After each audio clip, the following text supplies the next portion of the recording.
They say some families inherit wealth and others inherit land.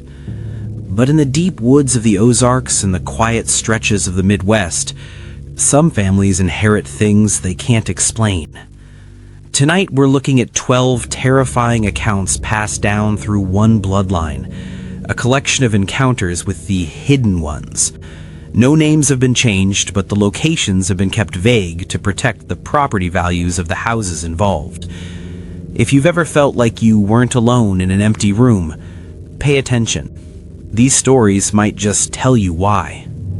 The Phantom Herd. It starts with a man we'll call Miller. Back in the 1950s, he was working a remote ranch in Montana. One night, a thick fog rolled in, the kind that swallows your headlights. Out of the whiteout, a herd of massive black horses appeared. They moved with a terrifying speed, but Miller noticed something impossible. They didn't make a sound. No hoofbeats, no breathing. He watched from his porch as a dozen of these massive animals walked straight through the wall of his barn. Not through the door, through the wood. Miller walked inside, heart in his throat. He whispered, "I'm just passing through." He felt a static charge in the air, grabbed his lantern and left. At sunrise, not a single hoofprint in the mud. He realized that the ranch didn't belong to him. He was just the tenant. The guest in the corner. Years later, the family moved to an old farmhouse in Virginia. One humid July night, the daughter was sleeping on the screened-in porch when she felt a sharp tug. Her blanket was being pulled toward the foot of the bed. She kicked out, thinking it was a prank. Then 2 cold, heavy hands grabbed her ankles and yanked. She screamed, waking the whole house. As her father burst in with a flashlight, he caught a glimpse of a tall, spindly shadow, at least 7 feet tall, sprinting up the attic stairs. There was no one in the attic, but the deadbolt on the door, it had been sheared off from the inside. The mirror image. During a family reunion in Ohio, the kids were playing hide and seek. Sarah, the youngest, went to check the basement. She saw her brother, Toby, standing behind a support beam. He was dead still, staring at her with wide, unblinking eyes. She teased him, saying, "Found you, Toby." He didn't blink. He didn't even seem to be breathing. Uneasy, she backed away and ran upstairs, only to find Toby sitting at the kitchen table eating a sandwich. He'd been there for 20 minutes. When the adults went down to the basement, the space behind the beam was empty, but the concrete floor was wet with a foul-smelling black sludge. The stretched dog. In the woods of Oregon, the grandfather was walking the perimeter of his property at dusk. He heard a child crying in a nearby ravine. As he got closer, a stray dog stepped out of the brush. But as he watched, the dog's spine began to crack and elongate. Its legs grew 3 times their length, and its neck stretched until its head was level with the tree branches. It looked like a dog drawn by a nightmare. It didn't growl.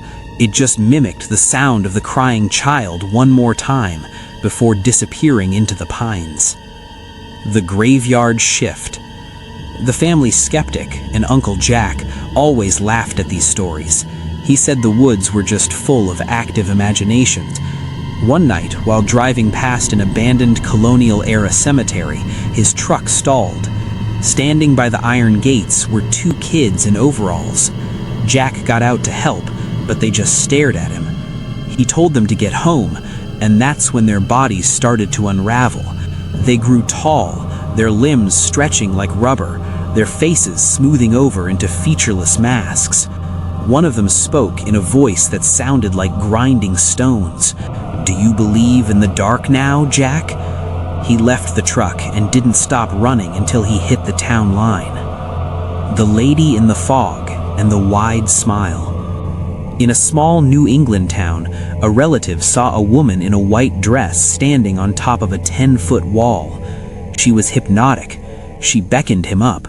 He climbed, and as he reached the top, she shoved him with a force that felt like a car hit him. He woke up the next morning in a ditch 3 miles away. That same year, a cousin renovating an old brownstone saw an elderly man sitting in his unfinished kitchen at 3 a.m. He asked the man to leave, and the man turned around. He had no nose and a smile that literally wrapped around his head. Some houses remember their occupants, even the ones that weren't human. The scent of trouble. This brings us to a girl named Chloe. She ignored the local warning about the woods during the blue hour, that time just before dark. She went out for a hike with her hair down, wearing a strong floral perfume. Elders say the hidden ones track scent like wolves. While walking, she felt a hot breath on her ear. Then she heard her mother's voice calling her from deep in the brush, but her mother was 2 states away. That night, her bedroom windows shattered simultaneously, and she fell into a localized wasting sickness that doctors couldn't explain for months. The forest floor. Up in the Maine wilderness, a cousin went camping.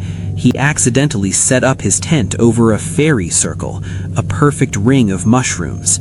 He woke up with a crushing weight on his chest. A local tracker told him he'd accidentally stepped on something precious to the forest.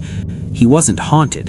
He was being extorted by an entity that demanded he leave his belongings behind as a blood debt.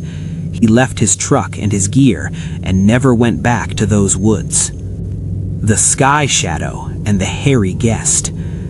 In the Midwest, during a massive summer storm, a man watched a stray cat on his porch. As the lightning flashed, the cat didn't run. It melted. It turned into a puddle of black oil that slid up the siding and onto the roof. At the same moment, his wife looked up through the skylight and saw a massive pale face, miles wide, staring down from the clouds, watching the town like a kid looking at an ant farm. In Ohio, a man felt a weight sit on his bed in the middle of the night. He reached back and grabbed a handful of what he thought was a dog's fur, but it was coarse like a horse's mane. He pulled, and the entity screamed and vanished through a brick wall. The next night, the old tire swing in the yard began to move in perfect circles, even though there wasn't a breath of wind. The hunger. Finally, we have the account of a young man named David in the Deep South. He began acting out of character, demanding raw steak and whole milk at 2 a.m. His voice dropped 3 octaves, becoming a buzzing, insect-like drone. A specialist in the occult was brought in and found a binding curse hidden in a gift given by a jealous neighbor. This wasn't a ghost. It was a hired entity meant to drain David's life force. 12 stories. It makes you wonder, is it the land that's haunted, or is it the people? The next time you see a stray dog that looks a little too long, or a friend who isn't blinking, don't say a word. Just get inside and lock the door. Subscribe my channel for future videos. Thank you.